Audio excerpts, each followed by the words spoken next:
உலகத் தமிழ் மக்கள் உங்கள் அனைவருக்கும் எனது அன்பான வணக்கங்கள். என்ன நேயர்களே, ராசி பலன்களை பார்த்து வந்து கொண்டிருந்த நீங்கள் இப்பொழுது லக்ன ரீதியாக கடந்த பதிவில் லக்ன அதிபதி எங்கிருந்தால் என்ன பலன், லக்னாதிபதி லக்னத்தில் 2 12 பாவகத்துக்கும் விளக்கமாக சொன்னோம். இன்றைக்கி அந்த லக்னத்தில் என்ன கிரகம் இருந்தால் என்ன பலன், புரியுதுங்களா? சூரியனில் ஆரம்பித்து கேது வரைக்கும் பார்க்க போகிறோம்.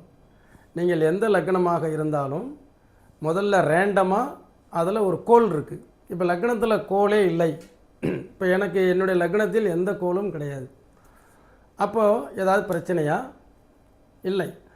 அந்த லக்ன அதிபதி எங்கே இருக்கிறார் என்று வைத்து அதை பார்க்க வேண்டுமே ஒழிய லக்னத்தில் கோள்கள் இல்லாமல் இருப்பது நல்லது. அதுக்கு பேர் லக்ன சுத்தம். அந்த மனிதர்னால் நம்ம யாருக்கும் இடையூறு இருக்காது. லக்னத்தில் எந்த கிரகமும் இல்லை என்றால் யாரை பற்றியும் கவலையோ அல்லது பொறாமைப்படுறதோ போட்டி போடுறதோ அது மாதிரிலாம் இருக்காது. கம்பேர் பண்ணுறது அதெல்லாம் இருக்காது. தன்னுடைய வேலை உண்டு, தன்னுடைய வாழ்க்கை உண்டு அப்படின்னு போயிட்டு தன்னுடைய போட்டியாளர்களாக இப்படி உதாரணமாக சொன்னால், இப்போ என்னுடைய ஃபீல்டு அதில் நான் யாரையும் விமர்சனம் செய்கிறதில்ல, யாரையும் போட்டியாளராக எடுத்துக்க மாட்டேன், அப்புறம் யாரையும் ரோல் மாடலாக எடுத்துக்கிறதுக்கு வாய்ப்பு இல்லை. நமக்கு வித்தையை கற்றுக் கொடுத்த குருவுடைய அந்த சாயல் எங்ககிட்ட இருக்கும், அவ்வளோதான். மற்றபடி எல்லாரையும் வேறு யாரையும் நாம் ஃபாலோ பண்ணுறதும் அவங்க பாணிகள் எடுக்கிறதும் காப்பி அடிக்கிற குணங்கள் வராது. அப்போ லக்னத்தில் எந்த கிரகமும் இல்லாமல் இருப்பது நல்லது. இப்போ லக்னத்தில் சூரியன் இருந்தால் பொதுவாக இந்த லக்னத்திற்குன்னு நம்ம இப்போ சொல்லும் பொழுது அவர் யார்? லக்னத்திற்கு யோகாதிபதி எங்கிருந்து, 5ஆம் பாவகத்திலிருந்து எந்த நிலையில், உச்சம் அல்லது நீசம் அல்லது யாருடைய நட்சத்திரம், இதெல்லாம் உங்களுடைய ஜாதகத்தை பார்க்கும்போது தான் சொல்ல முடியும். இப்போ ரேண்டமாக நம்ம 12 லக்னங்களையும் இதில் போட முடியாது. அது நிறைய வீடியோ போயிட்டே இருக்கும். பொதுவாக ஒரு லக்னத்தில் எந்த கிரகமும் இல்லை என்று இன்னைக்கு உதாரணமாக சொன்னேன். நீங்களும் அதை கம்பேர் பண்ணி பாருங்கள். யாரும் கம்பேர் பண்ணுறது, பொறாமைப்படுறது, போட்டி போடுறது, பழி வாங்குகிற எண்ணங்கள், இதெல்லாம் லக்னத்தில் எந்த கிரகம் இல்லைன்னா வராது. இதே லக்னத்தில் சூரியன் இருந்தால் தன்னம்பிக்கையாளர்,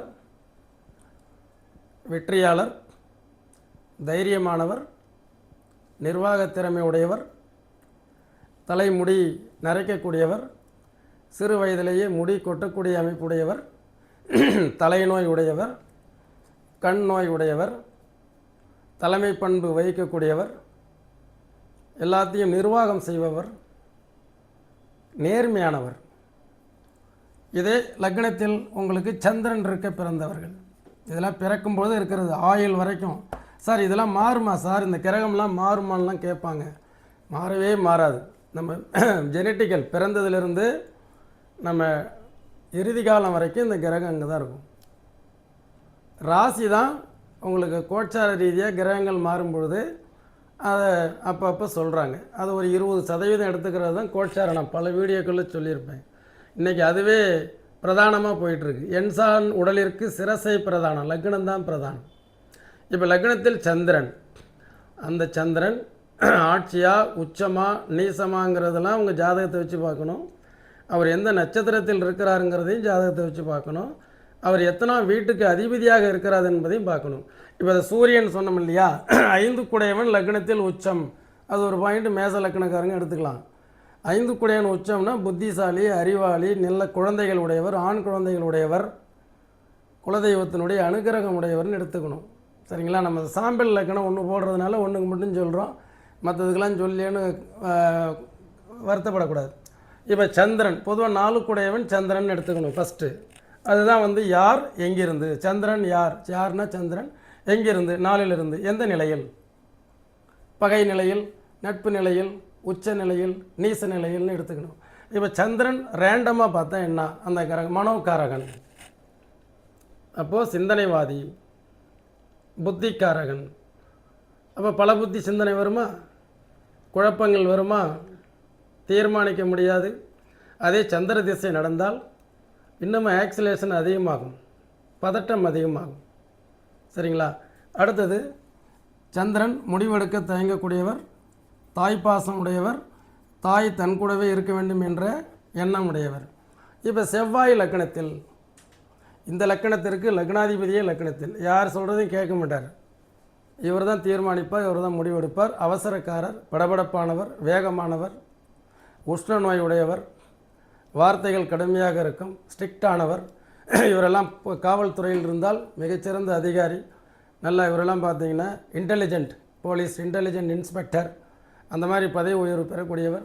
இவரெல்லாம் சமுதாயத்தில் ஒழுக்கமான, நேர்மையான, நம்பகத்தன்மை உடையவராக இருப்பார். செவ்வாய் லக்னத்தில் இருக்கிறது நல்லது. அது மேச லக்னமாக இருந்தால் அவர் கொஞ்சம் சர்வாதிகாரம் ஜாஸ்தியாக இருக்கும், அதிகாரம் மிக்கவர். அதே புதன் அங்கு இருந்தால் பொதுவாக 6 3 எதிரிகளை உடையவர், 3 லக்னத்தில் நல்ல முயற்சி உடையவர். இது பாவக அடிப்படை. புதன் அடிப்படையில் டெக்னிக்கல் நாலேஜ் உள்ளவர், சிறந்த கல்வியாளர், புத்திமான், அறிவை பயன்படுத்தி வருமானம் ஈட்டக்கூடியவர், அறிவை விருத்தி செய்யக்கூடியவர். இது புதன். அடுத்தது குரு. இந்த லக்கணத்திற்கு பாக்கியாதிபதி லக்கணத்தில் அப்படி எடுத்துக்கணும், விரையாதிபதியை எடுத்துக்கணும். அதில் 2வது குரு இந்த லக்கணத்துக்கு நட்பான கிரகம் எடுத்துக்கணும். அடுத்தது இவர் மிக அற்புதமான நேர்மையானவர், ஒழுக்கமானவர், அதிர்ஷ்டக்காரர், கடவுள் அனுகிரகம் பெற்றவர். ஆக எல்லா வகையிலும் நம்பகத்தன்மை உடையவர், நல்ல குடும்பஸ்தர், ஒழுக்கமாக தன்னுடைய குடும்பத்தை நடத்தக்கூடியவர், வேறு எந்த விதமான மனைவியை தவிர வேறு எந்த தொடர்பும் இல்லாத மனிதர், ஒழுக்க சீலர், நற்பண்பாளர், எல்லா வசதிகளையும் அடையக்கூடியவர். பார்த்தீங்களா, ஒரு லக்கணம், அதில் கோள் இருந்தால் என்ன பலன், அது எந்த கோள் இருந்தால் என்ன பலன், புரியுதுங்களா? தெளிவாக புரிஞ்சுக்கோங்க. நான் இப்போது வீடியோவில் விரைவில் கிளாஸ் எடுப்பேன்னு சொல்லியிருந்தேன். அந்த கிளாஸ் எடுப்பேன்னு அந்த குரு பயிற்சி வீடியோவில் சொல்லியிருந்தேன். இப்போ அழகாக உங்களுக்கு கிளாஸ் எடுத்துக்கிட்டு இருக்கேன். சரிங்களா? ஜாதகம், அதாவது பேசிக் தெரிந்தவர்கள், பேசிக் நாலேஜ் இருக்குது, எனக்கு பலன் சொல்ல திணறேன், பலன் சொல்ல கற்றுக் கொடுங்க அப்படின்னா அதுக்கப்புறம் அது ஒரு ஜூம் மீட்டிங்கில் ஒரு வகுப்பு எடுக்கிறேன். ஆனால் அடிப்படை தெரியாதவங்க அதில் வந்தால் தெரியாது. இதெல்லாம் புரியணும். இங்கே எல்லாமே லக்கணம், ராசி, நட்சத்திரம் இதெல்லாம் புரிஞ்சவங்க, ஜோதிட அடிப்படை தெரிந்த மாணவர்கள், அவங்களுக்கு ஜோசியம் சொல்லணும் அப்படின்னு நினைக்கிறவங்களுக்கு ஜூம் மீட்டிங்கு வகுப்பு இருக்குது, விரைவில் வரும். சரிங்களா? அது என்னுடைய வாட்ஸ்அப்பில் ஆர்வலர்கள் அனுப்பிவிடுங்க. சுக்கிரன் பார்த்தீங்களா, அற்புதமான சுக்கிரன் லக்னத்திலே இருந்தால் எப்பவும் மகிழ்ச்சியான மனிதர், அப்படியே இயற்கையை சுற்றி பார்க்க வேண்டும் என்ற எண்ணம் உடையவர், மிகச்சிறந்த கலைஞர். புதனும் கலைஞர் தான். இது சுக்கிரன் அழகு கலை, புரியுதுங்களா? சுக்கிரன் மகிழ்ச்சியானவர், எப்பொழுதும் மன மகிழ்ச்சியாக இருக்க வேண்டும் என்ற எண்ணம் உடையவர். சுக்கிரன் அப்படிங்கிறது லக்னத்தில் இருக்கிறது நல்லது. ஒரு பாசிட்டிவான எனர்ஜி அவங்கள்ட்ட இருக்கும். ஏன்னா நல்ல ட்ரெஸ்ஸு நீட்டாக பண்ணுவாங்க. அவங்க இருக்கிற இடமே பார்க்குறதுக்கு ஒரு மன மகிழ்ச்சியாகவும் சந்தோஷமாகவும் இருக்கும். சுக்கிரன் இருக்கிறது நல்லது. அடுத்தது சனி.